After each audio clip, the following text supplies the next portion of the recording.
আসসালামু আলাইকুম। শহীদ নজমুল হক বালিকা উচ্চ বিদ্যালয়ের অনলাইন ক্লাসে সকল শিক্ষার্থীকে জানাচ্ছি আন্তরিক শুভেচ্ছা ও স্বাগত। আজকে আমরা যে ক্লাসটি করব সেটি হচ্ছে অষ্টম শ্রেণীর গণিত বইয়ে 2.1 অনুশীলনের 19 নম্বর অঙ্ক। 19 নম্বর অঙ্কটি সৃজনশীল। আমরা এটি প্রথমে বুঝে নিই কি লেখা আছে। বলছে যে একজন ফল ব্যবসায়ী যশোর থেকে 36 টাকায় 12টি দরে কিছু সংখ্যক এবং কুষ্টিয়া থেকে 36 টাকায় 18টি দরে সমান সংখ্যক কলা খরিদ করল। ব্যবসায়ীর বিক্রয় কর্মী 36 টাকায় 15টি দরে তা বিক্রয় করলেন। খরিদ করা মানে ক্রয় করা এবং ব্যবসায়ী বিক্রয় কর্মী 36 টাকায় 15টি দরে বিক্রয় করলেন। এখন প্রশ্ন হলো যে ব্যবসায়ী যশোর থেকে প্রতি শ কলা কি দরে ক্রয় করেছিল।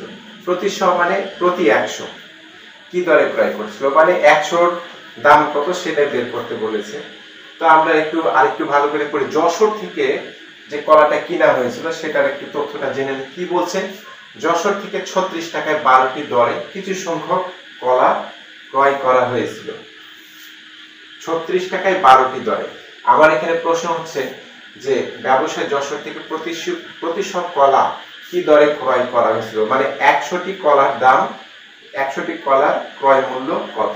তা আমরা এখানে দেখছি যে 12টির দাম হচ্ছে 36 টাকা। তা আমরা এটা ঐকিক নিয়মে করতে পারি। কি বলছে যে 12টি কলার ক্রয় মূল্য 36 টাকা, তাহলে একটি কলার ক্রয় মূল্য কত আর 100টি কলার ক্রয় মূল্য কত। 100টি কলার ক্রয় মূল্যটাই হচ্ছে যে প্রতি শ কলার মূল্য, ক্রয় মূল্য আর কি। এখানে বলছে প্রতি শ কলা কি দরে ক্রয় করেছিল। প্রতি শ মানে 100টি কলার ক্রয় মূল্য 300 টাকা। এরপরে আমরা খ নম্বরে যাই। খ নম্বরে বলছে যে বিক্রয় কর্মী সবগুলো কলা বিক্রয় করলে শতকরা কত লাভ বা ক্ষতি হবে। তো দেখা যাচ্ছে যে বিক্রয় কর্মী যে কলাগুলো বিক্রি করবে সে কলা ছিল দুই ধরনের। এক ধরনের কলা ছিল যেটা যশোর থেকে আনা, সেটার দর ছিল 36 টাকায় 12টি দরে, এবং যেটা কুষ্টিয়া থেকে আনা সেটি 36 টাকায় 18টি দরে। দুই ধরনের কলা যেহেতু আছে, এখন বলা হচ্ছে যে বিক্রয় কর্ম সবগুলি কলা, অর্থাৎ সবগুলি কলা গড়ে যে হিসাব করা হবে সেটাই হচ্ছে আমাদের সমাধান করতে হবে। গড়ে হিসাব করলে আমাদের প্রথমে যশোরের হিসাবটা করে নিই। বলছে 12টি কলার ক্রয় মূল্য 36 টাকা, ক্রয় মূল্য 36 টাকা, একটি কলার ক্রয় মূল্য তাহলে কত হবে, 3 টাকা হবে। এটা গেল যশোরের। এবার কুষ্টিয়ার হিসাবটা করি। বলছে 18টি কলার ক্রয় মূল্য 36 টাকা, একটি কলার ক্রয় মূল্য কত হবে, 2 টাকা। তাহলে আমরা যশোর থেকে যে কলাটা নিয়ে আসা হয়েছিল সেটা একটার দাম হচ্ছে 3 টাকা। কুষ্টিয়া থেকে যে কলাটা নিয়ে আসা হয়েছিল সে একটা কলার মূল্য 2 টাকা। তাহলে ওখান থেকে যশোরের একটা কলা আর কুষ্টিয়ার একটা কলা, মোট 2টা কলা একসাথে যদি দাম জিজ্ঞেস করি কত ক্রয় মূল্য, তাহলে আমরা বের করতে পারবো যে যশোরের একটা কলা, একটা কুষ্টিয়ার কলা, এই 2টা কলার ক্রয় মূল্য হবে 3 যোগ 2 বা 2 টাকা বা 5 টাকা। তাহলে আমরা এখান থেকে গড়ে একটা দাম যদি বের করতে চাই, একটি কলার ক্রয় মূল্য আমরা পাবো 5/2 টাকা। একটা কলার ক্রয় মূল্য আমরা পেয়ে গেলাম। এখানে একটা কলার ক্রয় মূল্য বলতে যশোর আর কুষ্টিয়ার দুইটারই হিসাব করা হয়েছে ফার্স্টে, তারপরে ওখান থেকে একটা কলার ক্রয় মূল্য আমরা বের করেছি।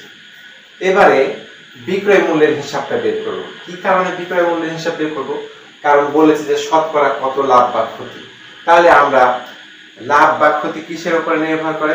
ক্রয় মূল্যের উপরে। কিন্তু আমরা যদি বিক্রয় মূল্য না বের করতে পারি তাহলে শতকরা তো লাভ বা ক্ষতি বের করতে পারবো না।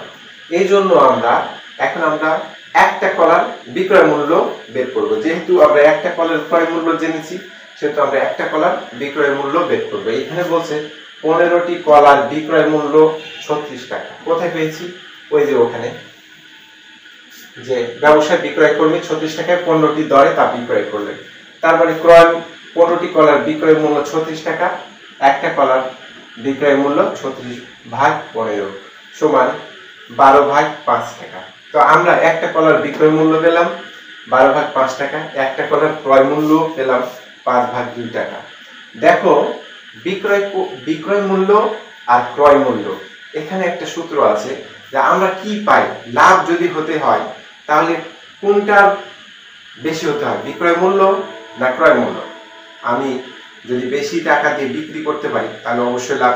সুতরাং আমরা বিক্রয় মূল্য থেকে যদি ক্রয় মূল্য বিয়োগ দেই তাহলে লাভ হবে, আর যদি ক্রয় মূল্য থেকে বিক্রয় মূল্য বিয়োগ দেই তাহলে আমাদের লস হবে বা ক্ষতি হবে।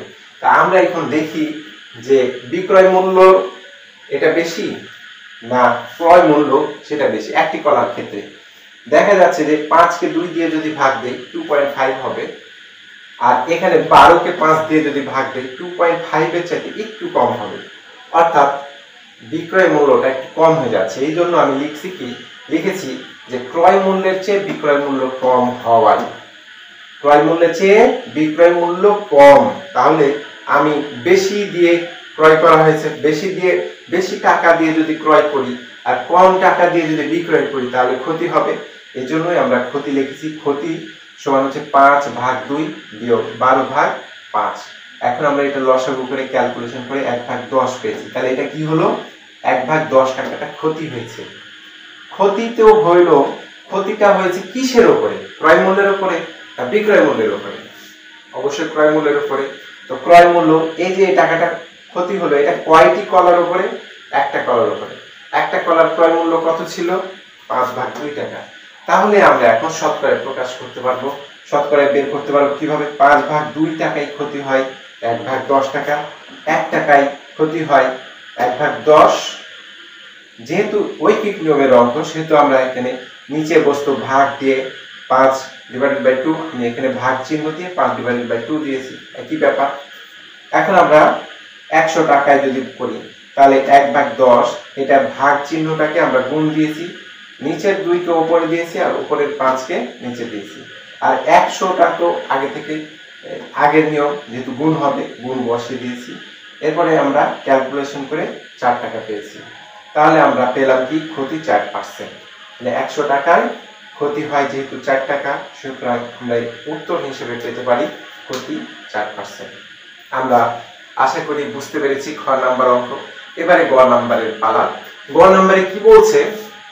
গ নাম্বারে বলছে যে ব্যবসায়ী 25% লাভ করতে চাইলে, কত লাভ করতে চাইলে? 25% লাভ করতে চাইলে প্রতি হালি কলা কি দরে বিক্রয় করতে হবে?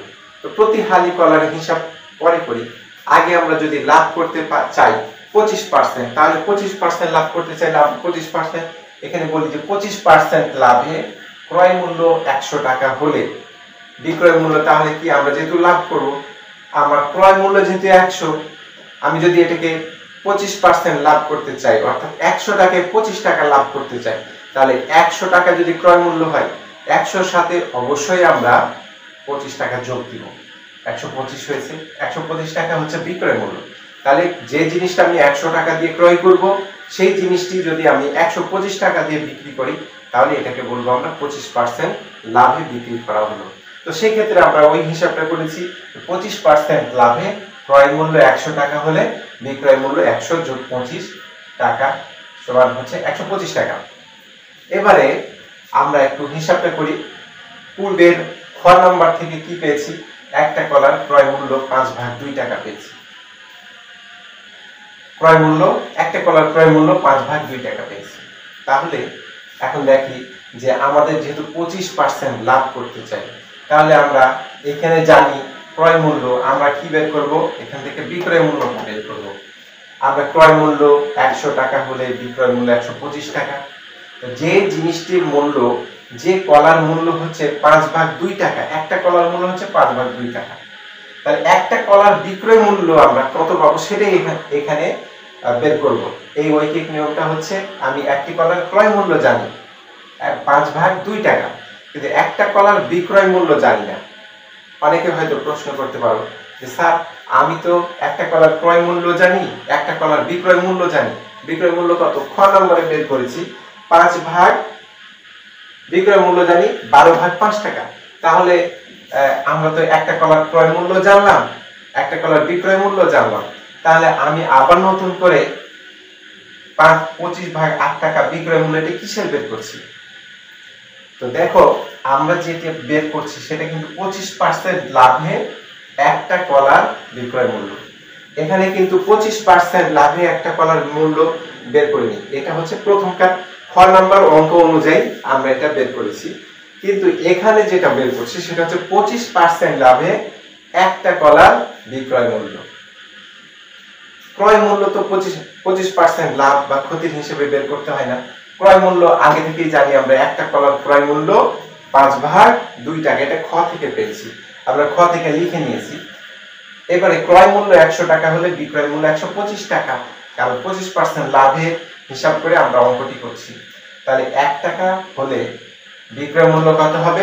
5/2 টাকা যদি ক্রয় মূল্য হয় তাহলে আমরা ক্যালকুলেশন করব। এখানে 125/100 এটা আগে থেকে আছে, এটা এর সাথে গুণ হয়ে গেছে, গুণ হয়ে ক্যালকুলেশন করে যেটা পেলাম সেটা হচ্ছে একটা কলার বিক্রয় মূল্য কত পার্সেন্ট লাভে? 25% লাভে। তাহলে আমি একটা কলার বিক্রয় মূল্য যদি 25/8 টাকা পাই, তাহলে আমাদের বের করতে বলেছিল কি? আমাদের বের করতে বলেছিল যে প্রতি হালি কলা কি দরে, অর্থাৎ এক হালি সমান তো আমরা জানি 4টি কলা, সুতরাং আমরা বলতে পারি যে এক হালি বা 4টি কলার দাম বা বিক্রয় মূল্য এর সাথে 4 দিয়ে গুণ দিব, ক্যালকুলেশন করা হয় 25/2 অর্থাৎ 12.5 টাকা। আশা করি তোমরা অঙ্কটি বুঝতে পেরেছো, সৃজনশীলটি। সবাইকে ধন্যবাদ।